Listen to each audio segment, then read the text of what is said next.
चलिए, आज की कक्षा में आप सभी लोगों का पुनः स्वागत है। और चर्चा इसके पहले हमारी हुई थी भारत के एक विश्लेषण, भारत के बारे में हम लोग कर रहे हैं, चर्चा कर रहे हैं। भारत के हर वस्तुओं के बारे में, हर महत्वपूर्ण चीजों को हम लोग देख रहे हैं। तो उसी संबंध में चर्चा आज आपके पठार से शुरू होगी कि भारत में पठार कौन कौन से हैं और क्या क्या चीजें यहाँ से इंपॉर्टेंट हैं।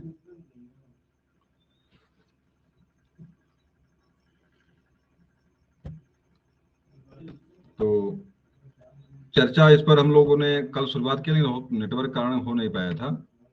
एक बार यहाँ से देख लीजिए। पहले आप दो चीज मैच करिए। मालवा पठार यहाँ देखिए और देखिए कहाँ कहाँ पे है ये। उसी हिसाब से यहाँ पर भी आप अपना ग्राफिंग करिए कि मालवा पठार जो आपका यहाँ पे देखिए ये किन किन राज्यों में स्थित है ये। और यहाँ देखिए लिखा हुआ है पश्चिमी मध्य प्रदेश, दक्षिणी पूर्वी राजस्थान और गुजरात। तीन राज्यों में फैला हुआ है मालवा पठार। आपको दिख ही रहा है, गुजरात का क्षेत्र है ये। क्षेत्र आपके गुजरात का है। मुंबई भी इसी में लगभग आती है। मुंबई नीचे वाला पोर्शन मुंबई का है। गुजरात आपका यहाँ से लेकर के यहाँ तक पोर्शन आपका गुजरात में आएगा। और राजस्थान का क्षेत्रफल आपका ये है, तो राजस्थान को टच करेगा। कुछ आपका एमपी वाला पोर्शन जो यहाँ पे है, इसको एमपी टच करेगा। तो मध्य प्रदेश, गुजरात और राजस्थान, तीन। मेरी आवाज मिल रही है ना? मेरी आवाज मिल रही है आप लोगों को? मिल रही है। चलिए ठीक है। तो आपका ये मालवा का पठार यहाँ पे है। और अगला देखिए यहाँ पे बुंदेलखंड का पठार। बुंदेलखंड के बारे में आप लोग जानते हैं, बुंदेलो हरबोलों के मुख हमने सुनी कहानी थी, खूब लड़ी मर्दानी तो झांसी वाली रानी थी। तो ये लाइन किसकी है? ये लाइन किसकी है? किसने कहा है और कहाँ पे लिखा हुआ है?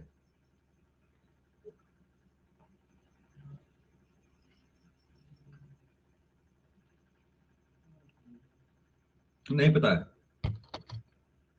झांसी की रानी एक रचना है। किसने लिखा है इसको बताइए भाई, किसने लिखा? ये दो लोगों ने लिखा है। वृंदावन लाल वर्मा एक लिखे, एक जो सुभद्रा कुमारी चौहान। सुभद्रा कुमारी चौहान की लाइन है जो गद्य पद्य में लिखी हुई है। और उपन्यास है वृंदावन लाल वर्मा का। तो दो लोगों का है। अगर पद्य में है तो सुभद्रा कुमारी चौहान है, अगर गद्य में है तो वृंदावन लाल वर्मा। उपन्यास वृंदावन लाल वर्मा का है और आपका महाकाव्य जो है सुभद्रा कुमारी चौहान का है। तो दोनों चीजें दिमाग में रखिएगा आप लोग। तो बुंदेलखंड का जो नामकरण यहाँ पे नाम जो आया हुआ है, पठार का नाम जो आया यहाँ पे, देखो यहाँ पे बुंदेलखंड है आपका। झांसी का क्षेत्र भी इसी में शामिल है। झांसी की रानी जहां से थी, कुछ पोर्शन इसका आपके यूपी में ही पड़ता है। देखो यहाँ पे लिखा हुआ है उत्तर प्रदेश और मध्य प्रदेश। तो यूपी में ये बुंदेलखंड का जो आपका क्षेत्रफल, झांसी जो बिल्कुल घुसा हुआ है, झांसी और ललितपुर जो आपका है बिल्कुल यूपी के अंदर इस तरह करके कोने करके घुस गया है जमा करके। और वास्तव में क्षेत्रफल वो एमपी में लगभग आता हो। तो इस तरह से बुंदेलखंड का कुछ पोर्शन आपके एमपी, अधिकतम पोर्शन बुंदेलखंड का एमपी में है और उसका कुछ पोर्शन आपके झांसी और आपका ललितपुर जो है वहां घुसा हुआ है। तो उसको बुंदेलखंड का पठार कहते हैं और वहां के लोगों को बुंदेलखंडी के नाम से जानते हैं। और बोली भी वहां की यही है। अगला देखिए बघेलपुर का पठार है। बघेलखंड का पठार छत्तीसगढ़ और एमपी का क्षेत्र है। छत्तीसगढ़ और एमपी। तो देखिए आपका ये बघेलपुर का पठार देखिए आपका ये है छत्तीसगढ़, जो छत्तीसगढ़ बना हुआ है एमपी से अलग होकर के, और एमपी दोनों मिलकर के आपके बघेलपुर पठार का निर्माण करते हैं। शिलांग, मेघालय और शिलांग देखिए यहाँ पे है। आप जानते हैं कि मेघालय आपका देखिए यहाँ पे पोर्शन आपका ये है मेघालय शिलांग का। तो मेघालय में ही जो है पूरी तरह से शिलांग का पठार है। तो मेघालय में है। आप जानते हैं कि सबसे अधिक वर्षा जो भारत में होती कहाँ पर होती है? मासीराम मेघालय में। मासिनराम मेघालय में। तो शिलांग भी आपका मेघालय का ही, मेघालय में ही पड़ता है। तो मासिनराम मेघालय आपके मेघालय में है। इस तरह से आपका मेघालय पठार आपका यहाँ पे हो जाएगा। छोटा नागपुर के बारे में चर्चा हमने किया था। अब सबसे फेमस पठार जो है भारत का, जो भारत का खनिज संपदा का रूढ़ जिसको हम कहते हैं, भंडार गृह जिसको हम कहते हैं, वो आपके यही है कि तीन राज्यों में आपके फैला हुआ है, झारखंड, छत्तीसगढ़ और पश्चिम बंगाल। तो आपका छोटा नागपुर का पठार देखिए आपका ये है पोर्शन, ये वाला पोर्शन है। ये खनिज संपदा को लेकर बहुत ही फेमस है। और देखिए इधर का पोर्शन आपका, ये पश्चिम बंगाल का पोर्शन कुछ टच करता है इसको है, और अधिकतम पोर्शन इसका जो है एमपी से अलग होकर जो छत्तीसगढ़ बना हुआ है, छत्तीसगढ़, उसको यहाँ पे स्पर्श करता है। कुछ आपका क्षेत्रफल इसका जो है झारखंड, जो यूपी से और बिहार से जो अलग हुआ है, बिहार से अलग होकर बना बिहार, झारखंड, बिहार। तो अक्सर जो महत्वपूर्ण जो इसके खाद्यान्न हैं, चाहे वो लोहे के संपदा हो, चाहे चाहे लौह खनिज हो, चाहे कोयला का हो, सारे भंडार आपको इस क्षेत्र में भरपूर मात्रा में मिलते हैं। दक्कन का पठार देख लीजिए यहाँ पे। दक्कन माने बताओ क्या होता है? दक्कन का शाब्दिक अर्थ क्या है? दक्षिण होता है। दक्कन का शाब्दिक अर्थ जो दक्षिण है। तो दक्षिण का पठार आपका देखिए यहाँ पे है, ये वाला पोर्शन दक्षिण का, देखो ये पठार आपका है। और देखिए राज्य कौन कौन से? महाराष्ट्र, महाराष्ट्र का पोर्शन जो यहाँ से यहाँ तक टच करता है इसको है। और मध्य प्रदेश का भी कुछ पोर्शन यहाँ पे मिलता है करके, इसको मिलता है, मिल जाता है यहाँ करके है। गुजरात है यहाँ पे, गुजरात भी यहाँ तक पहुंचता है। और तेलंगाना का पोर्शन जो नीचे से दर पकड़ता है करके, ये वाला पोर्शन तेलंगाना का। तो महाराष्ट्र, जो महाराष्ट्र का पोर्शन है, महाराष्ट्र, इधर गुजरात को, गुजरात तो यहाँ तक नहीं आना चाहिए। चलिए गुजरात भी घुस गया इसी में हो। गुजरात, कर्नाटक और तेलंगाना, आपका 3-5 राज्य आपके यहाँ पे हैं जो आपके दक्कन पठार को टच करते हैं। ये दंडकारण्य जो है, इसका वर्णन, दंडकारण्य का वर्णन आपके कादम्बरी में मिलता है। कादम्बरी बताओ, कादम्बरी कोई पढ़ा इसमें है? कादम्बरी किसी ने पढ़ा है? इसका वर्णन कादम्बरी में है, दंडकारण्य का। और उड़ीसा, खास करके इसका हमें लग रहा है उड़ीसा का पोर्शन जो आपका है, नहीं उड़ीसा का पोर्शन तो फिलहाल इधर है, क्योंकि एक बार देख लो मैं, दक्कन का पठार कहाँ पर भाई आपका है? दंडकारण्य, इसमें दंडकारण्य इसमें है नहीं। जो हमारा यहाँ पे जो हमने काटा यहाँ पे है, दंडकारण्य यहाँ दिख नहीं रहा है। ये उड़ीसा का क्षेत्र, अगर हमारा उड़ीसा क्षेत्र हो सकता है फिलहाल। उड़ीसा तो आपका इधर पड़ेगा, ये वाला पोर्शन उड़ीसा का है। चलिए उड़ीसा है यहाँ पे। तो दंडकारण्य का अधिकतम पोर्शन आपका उड़ीसा में मिलेगा, उड़ीसा वाले क्षेत्र में है दंडकारण्य आपका। और इसका वर्णन आपके पुस्तक है, क्या बोलते हैं, कादम्बरी। कादम्बरी किसने लिखा हुआ है? तो कादम्बरी के लेखक कौन है? बाणभट्ट है। बाणभट्ट है, बहुत बढ़िया। और बताइए क्या क्या लिखे बाणभट्ट ने, और क्या क्या लिखा हुआ है कादम्बरी के अलावा?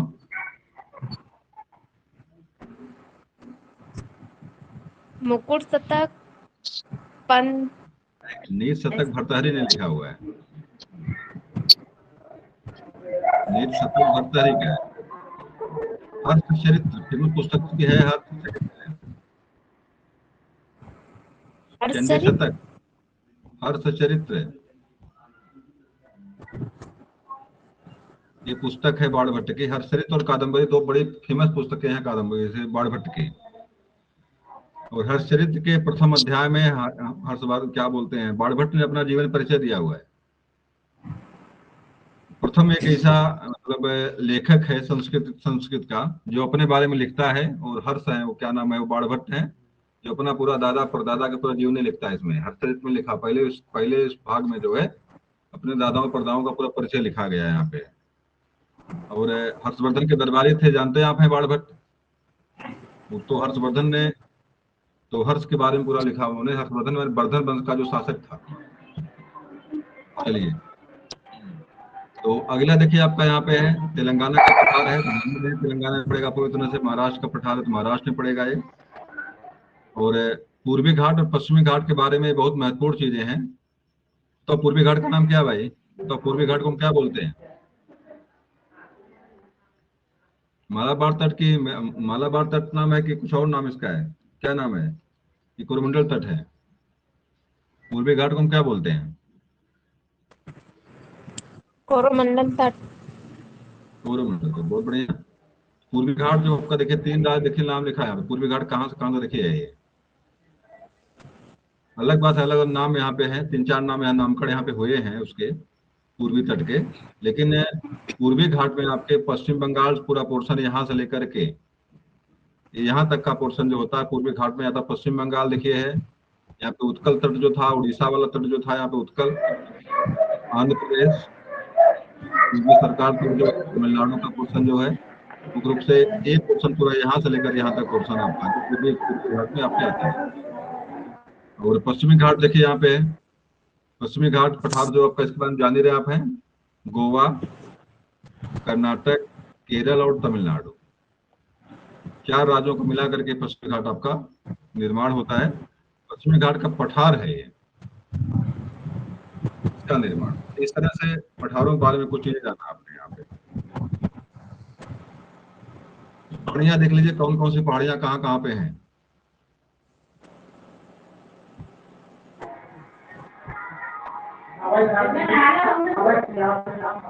जो परीक्षा में आपके पहाड़ियों को लेकर प्रश्न करता है तो उनको देख लीजिए, जो परीक्षाओं में पूछा गया और जो आपके महत्वपूर्ण है।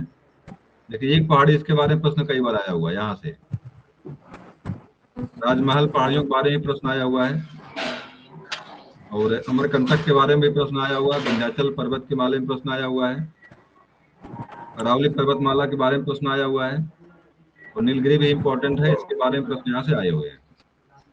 मतलब इसका एक जो पहाड़ियां आपके हैं, जो 10-15 पहाड़ियां जो पढ़ने वाले आप हैं, जो कुछ थोड़ा सा अध्ययन थोड़ा सा जानेंगे कहाँ कहाँ पे है, प्रश्न के लिए इंपॉर्टेंट है, परीक्षा प्रश्न यहाँ से आए हुए हैं। एक बार देख लीजिए, कैमूर पर्वत लिखा हुआ है। तो कैमूर पर्वत कहाँ पड़ता है आपके? एमपी में पड़ता है, मध्य प्रदेश में पड़ता है कैमूर पर्वत आपका। और कैमूर पर्वत यहाँ कहीं लिखा दिख नहीं रहा है, एमपी वाले पोर्शन, चलिए कहीं होगा यहाँ पे, एमपी बीच वाला पोर्शन है एमपी का आपका ये, तो यहीं पर कहीं होगा कैमूर। एक चीज और देखिए, यहाँ पे देखिए सेवराय लिखा हुआ है, ये भी पहाड़ी का नाम था, ध्यान दिख नहीं रहा कहीं है। इसके बारे में प्रश्न कई बार परीक्षा में आया, सेवराय पहाड़ी को लेकर के ये पूछता है कई बार कि कहाँ पर है सेवराय पहाड़ी है। चलिए भी छोड़ते उसको, पहले यहाँ देख लीजिए आप। तो मैकाल पर्वत देखो अगला है, ये भी आपके एमपी में ही है, मैकाल कैमूर आपके एमपी में ही है, दोनों आपके। और यहीं पर देखो एक पर्वतमाला आपकी विंध्याचल है, विंध्याचल पर्वत आपका, जो ये भी आपके एमपी में है। और अमरकंटक के बारे में आप जान ही रहे हैं, 2 नदियां यहाँ से निकलती है अमरकंटक की पहाड़ी से, जो कि प्रतिरूप प्रवाह को लेकर फेमस। नाम बता दीजिए कौन कौन 2 नदियां आती हैं जो अमरकंटक से निकलती है, उल्टी बहती है।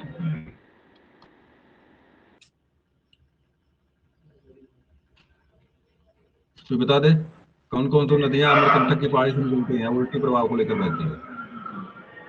नर्मदा, ताप्ती। 2 नदियां अमरकंटक की पहाड़ी से ही निकलते हैं। और इस तरह से 4 पर्वत आपके जो हैं, या 5 पर्वत मान लीजिए आप, कैमूर, मैकाल, विंध्याचल, अमरकंटक और सतपुड़ा, ये पर्वत आपके वहां पे है। देखिए सतपुड़ा कवर हो गया, ये अमरकंटक तक ही है, ये आपके यहाँ से लेकर 4 पर्वतमालाएं जो आपके हैं मध्य प्रदेश में आपके हैं। और सतपुड़ा भी कुछ एमपी में ही है, कुछ महाराष्ट्र में है। तो आपका सतपुड़ा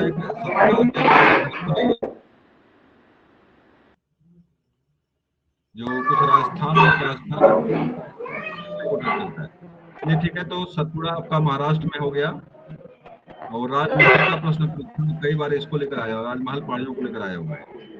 तो राजमहल पहाड़ी आपके बिहार में है।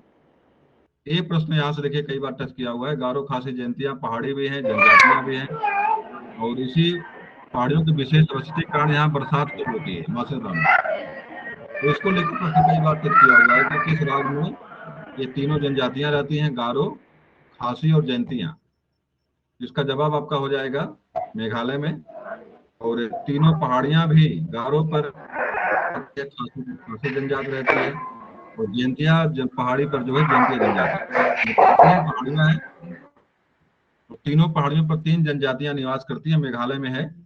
और इसी बीच में आपका मासिन राम जो है, तीनों पहाड़ियां जहाँ पे, इसी बीच में मासिन राम आपका स्थित है। तीनों पहाड़ियों की विशेष स्थिति के कारण यहाँ पर सबसे अधिक बरसात का रिकॉर्ड दर्ज किया गया यहाँ पे मासिन राम में, और ये मेघालय में ही पड़ता है। तो इसको जानिएगा, दिमाग में रखिएगा इसको, गारो खासी जयंतिया को। पटकोई जब पहाड़ियां जो आपकी हैं, अरुणाचल प्रदेश में आपके स्थित हैं। अरावली पर्वतमाला के बारे में आप जान रहे हैं, विश्व की सबसे पुरातन पर्वतमाला जो आपके है, इसको लेकर परीक्षा में कई बार प्रश्न टच किया हुआ है। आपका राजस्थान की अरावली पर्वतमाला राजस्थान में भी है, कुछ एमपी में भी है। दोनों मिला करके आपका जो है सबसे पुरातन पहाड़ी को लेकर नाम अगर परीक्षा में देना है तो यहाँ पे अरावली पर्वतमाला। नहीं मुझे माइक सही तरीके से, किसी का माइक डिस्टर्ब हो, बच्चा बोल रहा हो तो माइक बंद कर लीजिए अपना। अनई मुदी तमिलनाडु में है। नीलगिरी के बारे में परीक्षा में मैंने कई बार प्रश्न किया हुआ आपको है। एक लाइन मुझे याद आ रही है जो बिहारी ने अपने सस्सई में लिखा हुआ है, नीलगिरी पहाड़ी को लेकर उनकी एक लाइन है, सोहत ओढ़े पीठ पत श्याम सलोने गात, मनो नीलम्यन शैल पर आतप पड़ो प्रभात। तो ये वर्णन जो है उनके मन में जो आया है बिहारी के मन में, नीलमणि यहाँ नीलगिरी लिखा, नीलमणि जो नाम है दूसरे फिलहाल नीले रंग की दिखती है ये। तो इसी पहाड़ी को ही उन्होंने लगभग आक्षेप किया था। बताओ इसमें अलंकार कौन सा होगा? सोहत ओढ़े पीठ पत श्याम सलोने गात और मनो नीलमणि शैर पर आता पड़ो प्रभात। तो इसमें कौन सा अलंकार कौन सा, यहाँ पे अलंकार कौन सा है? उत्प्रेक्षा। उत्प्रेक्षा अलंकार, बहुत बढ़िया। जन जानो मानो, जब दो चीजों में कल्पना की जाए वहां पे जन जानो मानो का प्रयोग होता है तो वहां पे उत्प्रेक्षा अलंकार होता है। तो यहाँ पे उत्प्रेक्षा अलंकार था। और जो नीलमणि पर्वत का जो उल्लेख वहां मिलता है, वास्तव में नीलगिरी पहाड़ी को लेकर के जानेगा कि भारत का सबसे प्रथम जयमंडल है नीलगिरी। परीक्षा में कई बार प्रश्न टच किया हुआ है, भारत का सबसे प्रथम जयमंडल कौन सा है? इसका जवाब क्या रहेगा आपका? ये नीलगिरी पर्वत रहेगा, नीलगिरी जयमंडल रहेगा। और नीलगिरी जयमंडल में ही, नीलगिरी जयमंडल में ही आपका ये दोनों दोनों क्षेत्र आपके जो है पूर्वी घाट और पश्चिमी घाट के लगभग टच करते हैं। और नीलगिरी जयमंडल में ही आपका साइलेंट वैली जो केरल वाली है ये भी इसमें समाहित है। और पश्चिमी घाट के भी कई जो है उसमें जो आपके अभ्यारण्य है कुछ इसमें टच करते हैं दोनों चीजें में आपके जयमंडल में। तो दोनों चीज इसमें याद रखिए। दो राज्यों का नाम यहाँ पे लिखा केवल है, तमिलनाडु कर्नाटक लिखा हुआ है नीलगिरी पहाड़ी को लेकर। लेकिन ये जानिएगा कि नीलगिरी जयमंडल के बारे में प्रश्न करता है, चर्चा करता है अगर यहाँ पे है तो यहाँ पे आपका केरल भी आ जाएगा जयमंडल में। और पहाड़ियां बात करेगा तमिलनाडु और कर्नाटक करेंगे आप यहाँ पे। एक भी याद रखिएगा नीलगिरी पहाड़ी जो है पूर्वी घाट और पश्चिमी घाट को टच करती है, दोनों घाटों को छूने के छूती है। तो दोनों घाटों को मिलाने का एक तरह सेतु वाला काम जो यहाँ पे नीलगिरी पहाड़ियां करते हैं यहाँ पे। और ये आपके दक्षिण भारत की है, यहाँ पर है ये। देखिए डोडा बेटा लिखा हुआ, सबसे ऊंची चोटी है ये। एक मिनट, दोदा बेटा यहाँ पे है और दक्षिण भारत की सबसे चोटी है ये दोदा बेटा। तो इस तरह से शिवराज पहाड़ियां देखो यहाँ लिखा हुआ है, शिवराज पहाड़ियां आपके जो पूर्वी घाट पर आपके हैं यहाँ पे पूर्वी घाट पर। एक परीक्षा में प्रश्न कभी कभी साइलेंट वैली को लेकर करता है, क्या कौन सा घास यहाँ पे है? सोलापुर घास, सोलापुर घास को लेकर के कि घास कहाँ मुख्य रूप से पाई जाती है, बड़ी लंबी लंबी घासें होती हैं। तो साइलेंट वैली में ही ये घासें मिलती हैं, सोलापुर घासें जो होती हैं बड़ी नरम होती हैं, खाने में पशुओं को बड़ा जो आनंद आता है उसको है। और ये जो आपके पश्चिमी घाट पर ही मुख्य रूप से उगती है।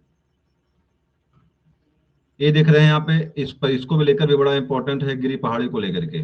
और खास करके यहाँ पे एक पशु है जो बड़ा फेमस है, नाम बताइए किस लिए प्रसिद्ध है गिरी पहाड़ी?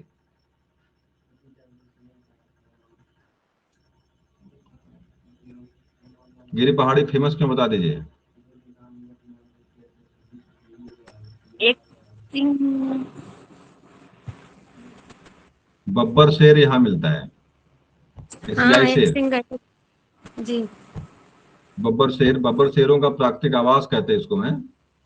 एशियाई शेरों का अंतिम आवास या प्राकृतिक आवास जो गिर राष्ट्रीय उद्यान है गुजरात का, इसी गिर पहाड़ी पर ही अवस्थित है। तो यहाँ पर मुख्य रूप से बब्बर शेर जो है, जो आपके गुजरात का राजकीय चिन्ह भी है, बब्बर शेर राजकीय पशु वहाँ का है। और पहले भारत के राष्ट्रीय पशु में दर्जा प्राप्त था इसको, वर्तमान में इसको हटा करके अब जो है इसके स्थान पर बाघ को कर दिया गया है। बब्बर शेर की जगह पर क्या हो गया अब है, भारत का राष्ट्रीय पशु अब बाघ हो गया। पहले बब्बर शेर ही था, पहले शेर ही भारत का राष्ट्रीय पशु था। शायद 72 या 73 का डेट है जब से इसको हटाया गया वहां से।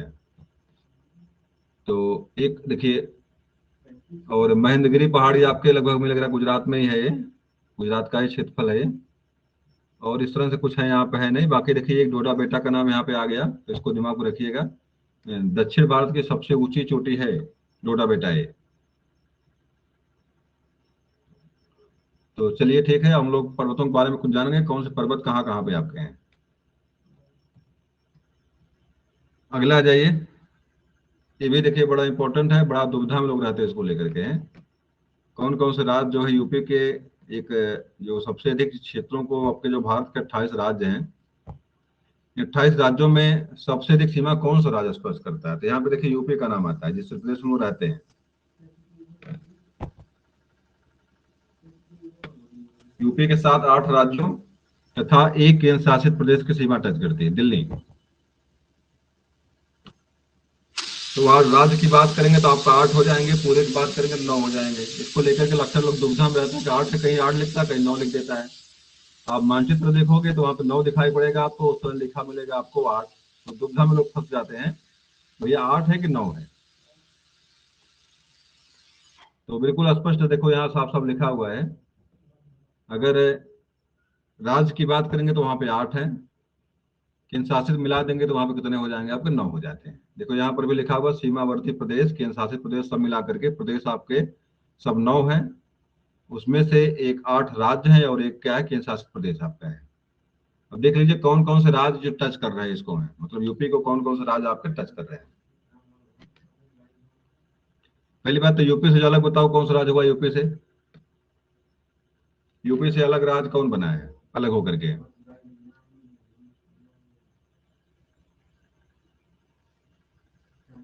नहीं पता है? यूपी से अलग होकर बना आपका है उत्तराखंड। तो उत्तराखंड तो एक मान लीजिए इसको टच करेगा, कोई दुविधा इसमें है ही नहीं, भाई यूपी से ही अलग हुआ है। इसके बाद जो है कुछ राज्य और अलग अलग हुए हैं, जैसे देखो यूपी से उत्तराखंड देखो यहाँ पे इसको टच करता है, यूपी से अलग हुआ है। और देखिए बिहार से अलग होकर कौन राज्य बना बताओ तो है, तो बिहार से अलग होकर कौन राज्य बना हुआ है बिहार से? झारखंड देखिए यहाँ पे। तो बिहार से अलग होकर झारखंड बना, तो भी इसको यूपी को टच करता है। पुनः देखो एमपी से अलग होकर राज्य बना, एमपी से, ये कोई एमपी आपका यहाँ पे है, से अलग होकर छत्तीसगढ़ बना है यहाँ पे, छत्तीसगढ़। तो दोनों ये 3 राज्य आपके हैं जो अलग अलग अभी चलते हुए, तीनों राज्यों के जो 2-2 राज्य बने सबको स्पर्श करते हैं। जैसे एमपी अलग होगा तो एमपी को अलग होकर के आपका जो एमपी टच करता है, तो एमपी का अलग होकर आपका छत्तीसगढ़ बना तो भी टच करता है।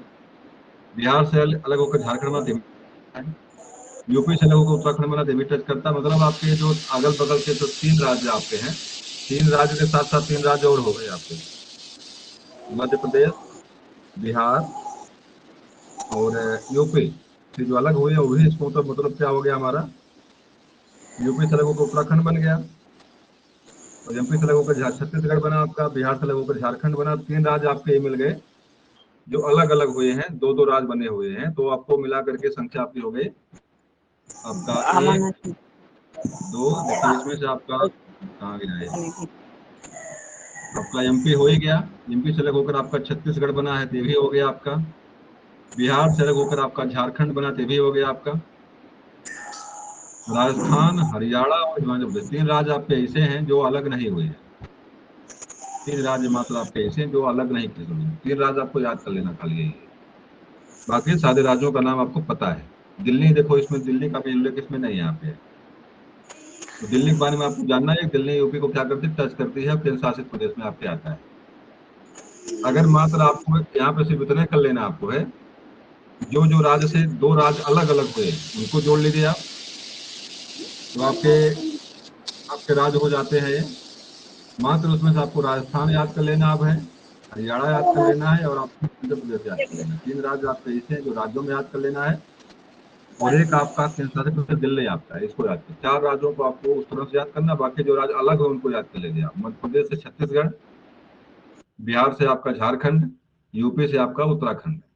तो ये राज्य आपको याद हो गए, हिमाचल प्रदेश, हरियाणा और राजस्थान। 3 राज्यों को आपको याद कर, दिल्ली को याद कर लीजिए, तो आपको ये यूपी को टच करने वाले राज्य आपको याद हो जाएंगे।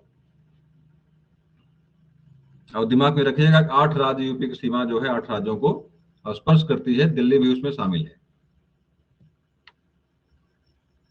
अगला देखिए, इस पर चर्चा हमने अलग से किया था अभ्यारण्य को लेकर के। बताना आपको केवल है, मैं पूछूंगा बताना आपको कहाँ कहाँ पे कौन कौन है। यहाँ पे फिर सारा नाम तो यहाँ लिखा हुआ है, कौन कहाँ पे सारी चीजें यहाँ पे इंगित हैं। फिर भी आपको कुछ प्रश्न करेंगे यहाँ से हम, इसके बारे में कुछ जवाब देते जाएंगे। कहाँ पे अभ्यारण्य है, क्यों फेमस है ये।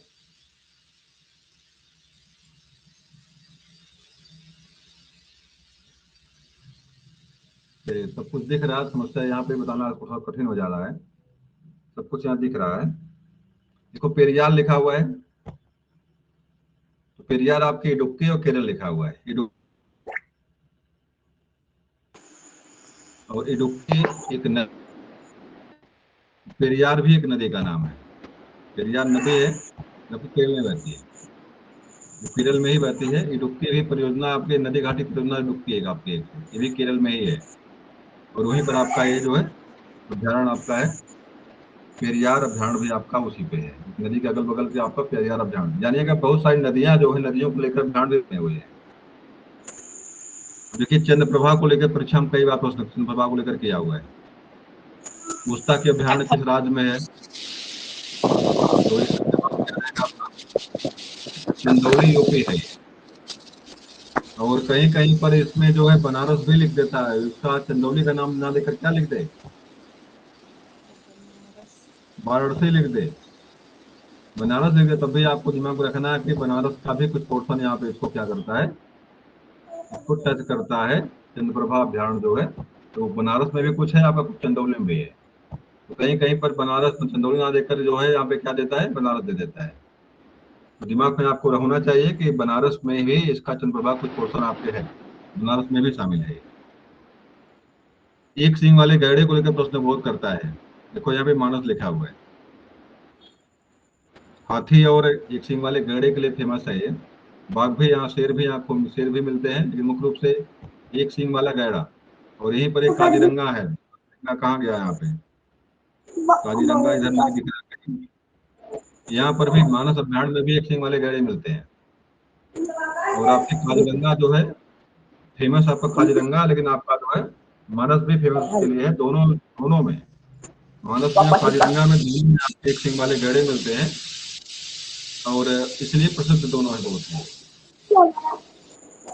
और जैव विविधता के दृष्टिकोण से बात करेंगे तो सबसे जैव विविधता संपन्न क्षेत्र तो आपका नंबर 1 में आपका यहाँ पे आता है साइलेंट वैली।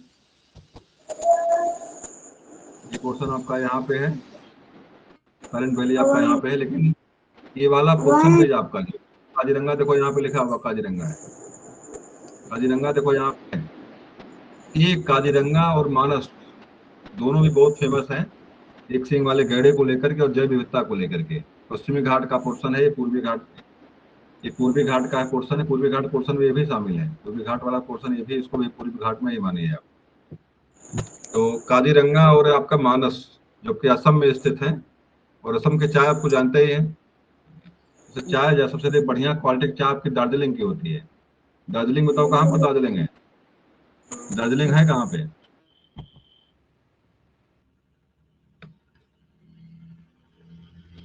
तो बताए भाई दार्जिलिंग कहाँ पड़ता है। पश्चिम बंगाल। पश्चिम बंगाल में है। तो चाय फेमस ज्यादा वहाँ की है, बहुत बढ़िया क्वालिटी की चाय आपकी पश्चिम बंगाल की है। लेकिन फिर भी जो सबसे चाय उत्पादन में जो राज्य हमारा आता है वो आपका असम है। अब देखिए यहाँ पे अगला आपका जल्दपारा है, जल्दपारा अभ्यारण्य। ये भी आपका जो है पश्चिम बंगाल यहाँ पे है, पश्चिम बंगाल में है जल्दपारा। ये भी आपके बाघ के लिए फेमस है, बाघ। और देखिए यहाँ पे कान्हा है, बांधवगढ़ है। ये दोनों अभ्यारण्य आपके कहाँ पर, एमपी में है। इसके अलावा बताइए बताइए और कौन कौन अभ्यारण्य एमपी में आपके हैं? दोनों के अलावा बता दीजिए। सूत्र बताया था मैंने आप लोगों को, एक तो सूत्र किसी को याद है,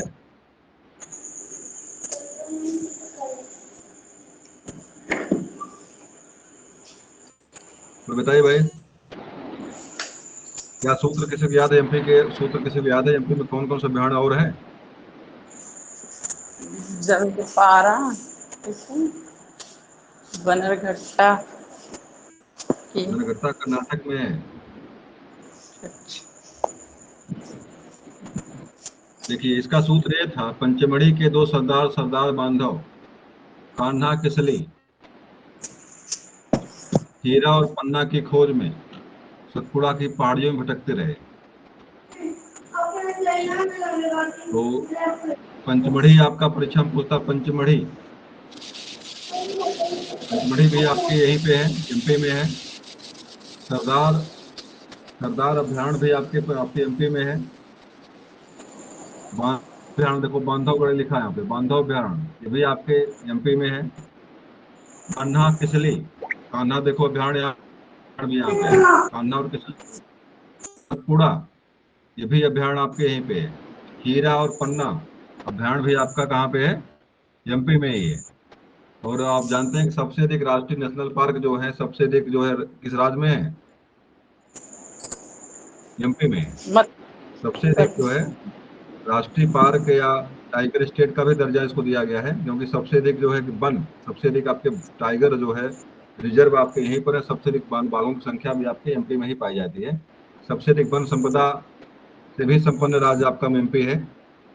तो सारी चीजें एमपी के साथ हैं। सबसे अधिक वन अभ्यारण्य है, टाइगर स्टेट का दर्जा प्राप्त इसको है। मैंने बताया पंचमढ़ी, सरदार, बांधव, कान्हा किसली, सतपुड़ा और आपका पन्ना, ये सारी चीजें आपकी कहाँ पे हैं, आपके एमपी में ही आपके सारे मिलते हैं। पन्ना का नाम यहाँ पे आ गया। तो हीरा के लिए जो वर्तमान में मात्र एक खान जहाँ से हीरा निकाला जाता है, हीरा और पन्ना दो खाने यहाँ पे कहाँ पर हैं, ये आपके एमपी में है। तो पन्ना नामक खान से जो हीरे का निष्कर्षण होता है, वहां से हीरा जो निकाला जाता है, पन्ना के खान से। एकमात्र जगह है जहाँ से हीरे का निष्कर्षण अभी भी होता है, तो वह आपके एमपी में पन्ना खान है। आ जाइए, अब देखिए अगला अभ्यारण्य आपका है, यहाँ लिखा है कार्बेट राष्ट्रीय उद्यान, उत्तराखंड। कार्बेट के बारे में आप जानते हैं? उत्तराखंड नाम बताइए भाई, उत्तराखंड में कौन कौन से आपके अभ्यारण्य हैं, तो बताए। इसका नाम बदल दिया गया।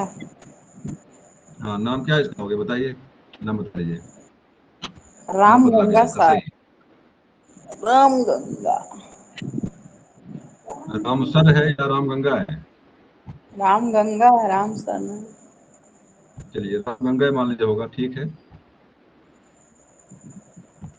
चलिए रामगंगा ही, रामगंगा नाम इसका, कुछ नाम बदला है राष्ट्रीय जिम कार्बेट का, लेकिन याद रखिएगा कि नेटवर्क नेट लग रहा खत्म हो रहा है, इस सिम का है, फिर चेंज करना पड़ेगा, 1 मिनट, बंद हो जाएगा। ठीक है, तो बात हो रही थी कि आपके में कौन कौन से बचाव अभियान और सूत्र बताइए। सूत्र क्या इसका है उत्तराखंड वाले अभियान के? उत्तराखंड उत्तराखंड अभियान को सूत्र कौन, क्या क्या अभियान आपने पढ़ा था इसमें, क्या क्या बताया था हमने? गोविंदा वाला है। हाँ, वो बताइए तब तो बताएंगे सही सही।